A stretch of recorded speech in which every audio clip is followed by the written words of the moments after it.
Hey, we're back with another episode of Before You Buy, the show where we give you some straight up gameplay and our first impressions of the latest games we're releasing. Look, Game of Thrones is a franchise that's perfect for video games. You could easily make the case that the popularity of the book series and the show are a major contributing factor to like the entire dark fantasy genre explosion we're still kind of in the middle of. You know, the influence of Game of Thrones is everywhere, but when it comes time to actually make a game based on the property, it just never really works out.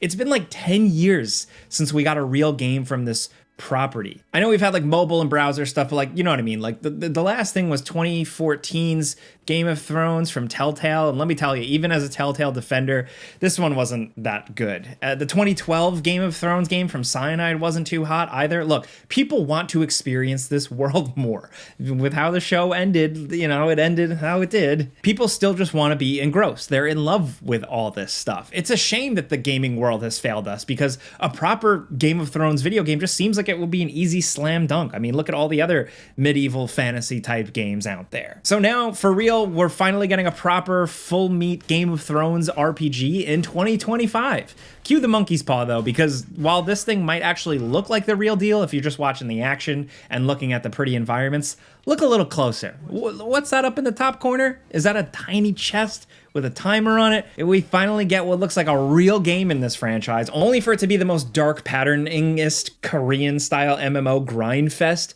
you could only imagine in your worst nightmares. So look, to be upfront, I don't think we or a lot of you guys watching are really the target audience for this one. But look, the game has it all. By that, I mean the menu might actually literally be infinite. There are so many options and glowing notifications and highlights and pop-ups. And you know what that means? A whole lot of vaguely pointless, overly convoluted systems designed to overload the decision-making center of your brain with glowing lights and non-stop incremental upgrades in order to just trick you into forking over, frankly, an absurd amount of cash for what is essentially a single-player game. Yes, you can play with other people, but mostly, you know, the majority of the time you're going to spend on your lonesome. The only other players you see are the players who appear sporadically in specifically designated multi-spaces. There is some co-op at the moment, but it's very limited. The weird thing though, and look, this is going to be a cynical video, so buckle up, but the weird thing is that the actual core game, the stuff that doesn't involve cycling between like half a dozen slightly different incremental upgrade trees with all these vaguely thematic names, it's not all that bad gameplay wise. Like, it's not great, but there's something cozy about the chunky combat system and kind of small-ish open world areas. The core game feels kind of like an Xbox 360 IP RPG, like, I don't know, like Lord of the Rings War in the North. Anybody remember that one? Combat mechanics aren't actually all that bad. The environments look pretty nice, and there's a lot of little side activities to do. At the heart of this thing is a somewhat fun game begging to be let out, but it's like there's this massive weight holding what is otherwise a relatively decent game down. This is Game of Thrones Kingsroad. So what this technically is a free-to-play hack and slash RPG set in the world of Game of Thrones. You know, the popular mega hit TV show and book series that we've talked about at the start. You play as one of 3 different classes and you follow a linear story that's surprisingly in-depth and sometimes even cinematic for a free-to-play game. Mostly, you're just whacking at enemies using simple combos and dodging and parrying when needed, but there is a little bit more going on here. There's some extremely awkward archery that never really felt right on a controller. They made the bizarre choice of having you aim your bow by holding down left trigger, which makes sense, but then you fire by pressing X, and for some reason, it immediately ends aiming after firing, so it makes it all feel very stiff and awkward. Which is thankfully not the case for the rest of the core combat, which actually feels pretty good as far as these simple things go. It's more MMO action combat than like an offline MMO's combat. It's not as satisfying and responsive as something as like, you know, Kingdoms of Amalur, but it's not too bad. It's fun hacking away at the many bandits and generic soldiers that you're facing. It's not like a standout action game combat, but it's probably a little better than you expect. Now, Game of Thrones, of course, is known for the strength of its characters and the complexity and depth of the world building.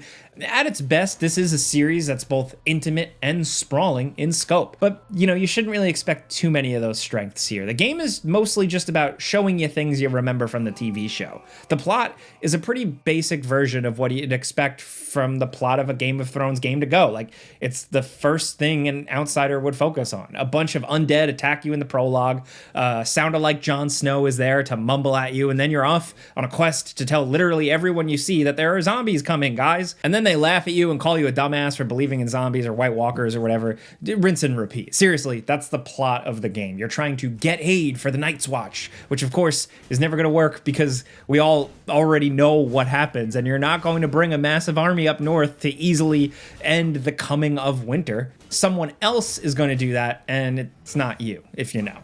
Even for a game based entirely on a TV show, technically, which is far more simplified compared to the books, the writing here just feels off. It's like they had a vague idea about the lore of the series, but some of the details are wrong. Like, everyone seemingly respects the Night's Watch in the game, when in the series and in the books, it's essentially viewed as a penal legion where everyone sends off undesirables. They talk about them in a way that nobody in the show ever really did. Most of the writing is just extremely flat and full of kind of generic low fantasy conflicts and situations that feel like it comes out of a low-rent Berserk ripoff. The story, frankly, is just not interesting and actually falls into a lot of the same traps that this Telltale Game of Thrones game did. To the game's credit, the parts where your guy isn't talking, which is at least fully voice acted, so that's impressive, those parts can be fun. Combat, like I said, pretty simplistic. It's your standard action RPG combat that we're used to get all the time on Xbox 360, and it feels decent here. You got light attacks, heavy attacks, combos, special abilities, dodging and parrying, like I mentioned up top, and it all works pretty well. There's some stealth here that breaks things up,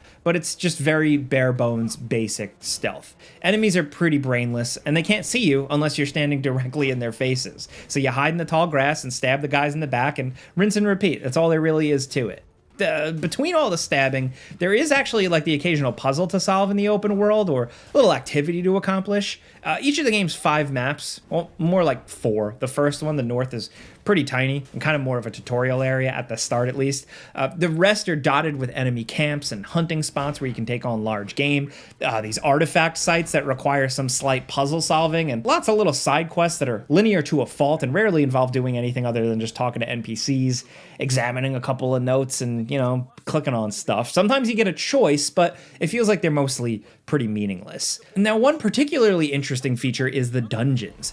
These are the only things you can run with other players, but even these are extremely basic. Like the Altar of Memories, where you can team up with 3 other players and take on giant monsters like a unicorn, a griffin, or like a basilisk thing. These offer something different to do. But they're not actually all that much fun because of how bare bones the combat mechanics ultimately are. So after a while, it just feels like it loses steam. It's not Monster Hunter. There's not enough depth here. And then there's the estate.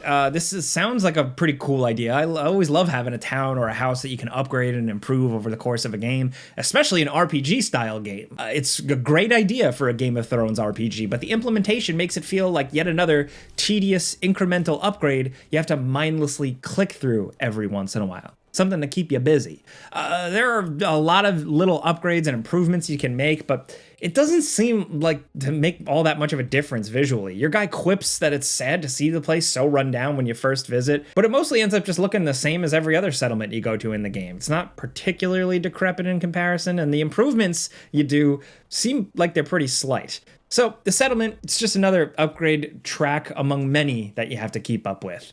Look, if you've played a lot of these free-to-play games, you know what to expect, and that's a lot of fiddly systems that give you tiny 1% upgrades to your stats that you're always being pestered to deal with. All of this junk is pretty tedious, it's pretty boring, and it's all designed to make it look like you're making meaningful progress, but anyone with any experience with any of these types of games, you can just tell a lot of it is smoke and mirrors. The only thing that really matters is your momentum. It's this game's version of your gear score. It's a number that goes up when you equip better gear, you increase your stats, everything. It's the total cumulative sum of your character's power, right? So at first, it's not too hard to keep it well above what's required for the game's mission, but of course, slowly but surely, the requirements keep going up, and the amount they jump up between each mission gradually gets higher and higher until suddenly you're in a quest chain, you're out in the middle of the forest, and now out of nowhere, you need 3,000 more momentum to be strong enough to continue the story. This isn't a suggested level or something. If your momentum is too low, then you're just not progressing. You're not going any further. Enemies destroy you in like 1 or 2 hits while you're horribly weak against them. It doesn't matter that they're literally the exact same enemies you were just cutting down with ease literally seconds ago. Now you need more momentum, and if you don't, then it's time to grind. This is where the game really shows its true face, dude. It takes about like 7 or 8 hours or so to reach this point.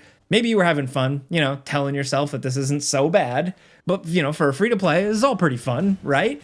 But then, like a lot of them, you hit this point, and then all that joy is just sucked out of you. The fun times are over, and now it's time to grind or pay up. The monetization in Kingsroad is just out of control, straight up. It's a killer's row of mobile game BS. All the stars are here. There's a battle pass, 2 separate forms of microtransaction currencies, a monthly subscription, a rotating selection of purchasable resources. There's an in-game shop with items that rotate on an hourly schedule, and this RP. The game does that annoying thing that old free-to-play browser games do and limits the amount of things you can actually do each day by making you pay RP to unlock certain rewards. So if you're doing one of those monster hunts, you better have the RP when it's over or no loot for you, dude. It really just gets oppressive, man. It's the same thing for bandit camps or really anything like that. If it's a repeatable activity that gives you something at the end, then it's going to cost RP, and the cost ramps up real quick. You get 1 RP every 10 minutes,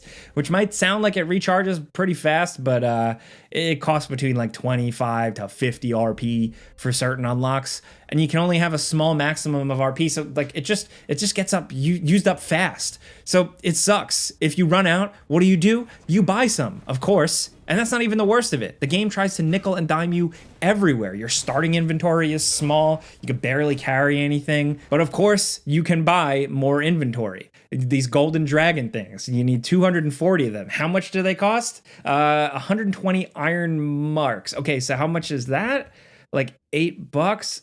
Okay. So like, again, this is already just getting way too complicated. And then there's that battle pass I mentioned. A battle pass in what feels like a mostly single player game. You can, of course, rank it up instantly if you pay money, those 6,000 golden dragons for the privilege, which is 3,000 of those iron marks. Look, I don't know why there's all these currencies. It's just designed to confuse you, keep you doing math. Either way, it's going to cost like $100 just to max out the season pass. And that's only on your first purchase when the game rewards you with double currency. The rest of your time, you're getting half than that. But there's more. There's that subscription. You can pay $10 for a 30-day subscription. Like, come on, man. I feel like I'm going crazy, like explaining all my notes of this stuff. Look, there's a cosmetic shop too. It's terribly overpriced.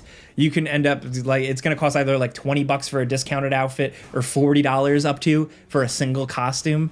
And that's really one of the few ways you customize your character. Look, I get that free-to-play games have to make their money somehow, but this is completely unacceptable levels of greed going on here. The game isn't even all that big. Like I said, there are only roughly 4 relatively small maps where you're just kind of fighting the same enemies over and over again. There's not nearly enough even in the game to justify how aggressively they're pushing these microtransactions. And while I said, like, I've been defending the fact that, like, the actual game, like the combat running around and cutting dudes up, that part of it is fine. Like, when it's not trying to sell you like basic gameplay mechanics that should have been in the game in the first place, it's also just got its share of problems. The online only part of this game is fairly well disguised early on, but the more you get into the actual meat of the game, the more the seams start showing. Visual glitches are all over the place, like when you talk to any NPCs in a multiplayer space, everyone turns invisible, but the equipment on their back doesn't, so your screen gets covered in floating swords and bows.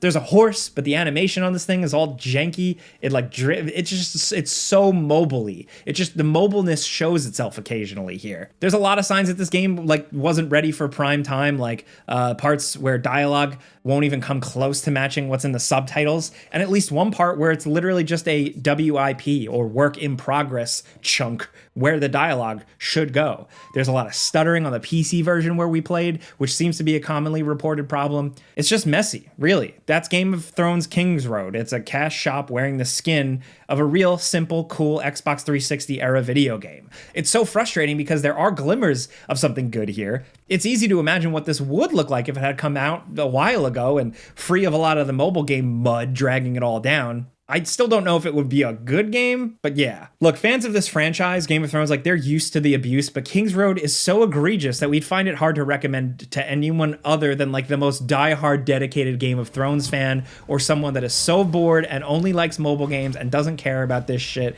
Have fun, go nuts. But if you are one of those fans, you might have fun with the first few opening hours of the game before the free-to-play ugly stuff rears its head. But I don't know, I would just save yourself the time. Either way, this is a before you buy. You know how this goes by now. We give you some pros, some cons, and some personal opinion. And now I want to hear yours down in the comments. Look, like I said at the start, this is very much like we are not the target audience for it, but still, I think we can rightly criticize the gameplay issues, and more importantly, all the monetization stuff. But let us know what you think. If you jumped in, if you gave it a shot, if you love Game of Thrones, any opinions at all, hit us up. If you like this video, clicking the like button helps us out. We'd really appreciate that. And if you're new, consider subscribing, maybe hitting that notification bell, because we put out videos every single day. But as always, thanks for watching, and we'll see you guys next time.